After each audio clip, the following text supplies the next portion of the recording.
नमस्कार मित्रांनो, मी गणेश वानकर इग्नाइट अकॅडमीच्या प्लॅटफॉर्मवर तुम्हा सर्वांचे स्वागत करतो।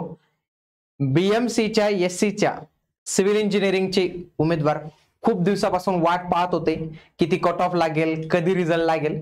तर त्याचा रिझल्ट जो आहे तर तो लागलेला आहे आणि नेहमीप्रमाणे याच्यात इग्नाइट अकॅडमीच्या माध्यमातून अनेक आज अधिकारी जे आहेत तर ते घडताना दिसणार आहेत। तर जो नंबर 1 आलेले आहेत यश सर, तर ते पण आता आपल्या इग्नाइट सक्सेसच्या आयकॉन मध्ये जोडले गेलेले आहेत।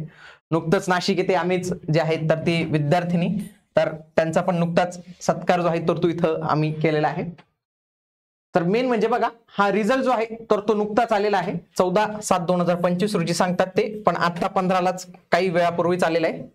13/5 आणि 14/5 या रोजी जी परीक्षा घेण्यात आली होती तर त्याची ही यादी आता इथं जाहीर करण्यात आलेली आहे।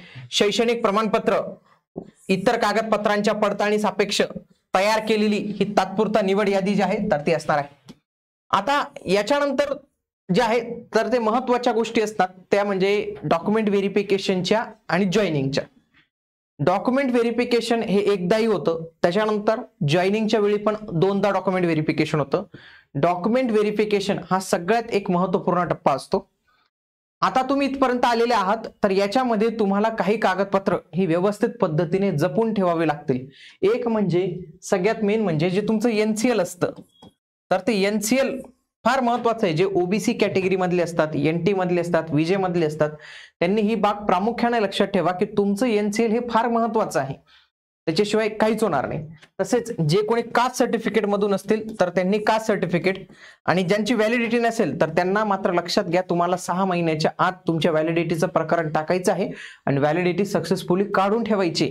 म्हणून व्हॅलिडिटीसाठी पण तुमची जी कागदपत्र आहेत तर ते तयार ठेवावी लागतील तुम्हाला। आता तुम्हाला जॉइनिंग मिळाल्यानंतर एक लक्षात घ्या, जॉइनिंग मिळाल्यानंतर तुम्हाला ते कारण देतील, ते तुम्हाला तिथं समाज कल्याण ऑफिसमध्ये किंवा जे काही तुमचं जात पडताळणी ऑफिस असेल तिथं जाऊन तुम्हाला तुमची व्हॅलिडिटी ही काढून घ्यावी लागणार आहे। ज्यांची आहे ते वेल अँड गुड आहे, पण ज्यांची नसेल त्यांना मात्र व्हॅलिडिटी हा एक महत्त्वपूर्ण डॉक्युमेंट असणार आहे।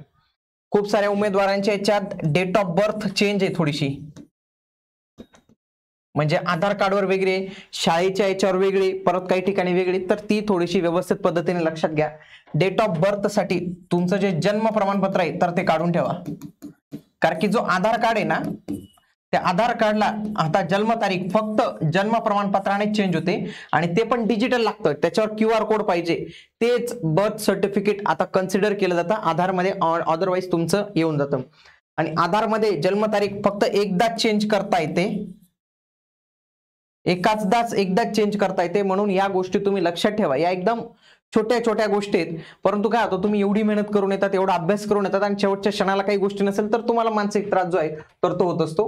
तर त्या गोष्टी इथे लक्षात ठेवा। बघा रिझल्ट जर पहिला याच्यात मेरिट 1 मध्ये जे आलेले यश सर, त्यांचं नुकतंच दाखवलं पण मी तुम्हाला, तर बघा 80.5 मार्क आलेले आहेत आफ्टर नॉर्मलायझेशन। 100 पैकी 80.5 मार्क ओपन जनरल कॅटेगरी मधून त्यांची निवड आता इथं झालेली आणि ते नंबर 1 ला इथं आलेले आहेत। आणि इथंच आपण जर थोडस आणखी स्क्रोल करूया आपण,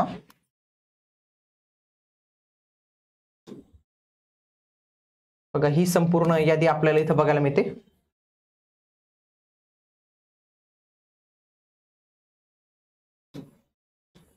ओबीसी मेल, फिजिकली हँडिकॅप, तर यांचा फक्त 45 एवढाच कट ऑफ जो आहे तर तो गेलेला आहे।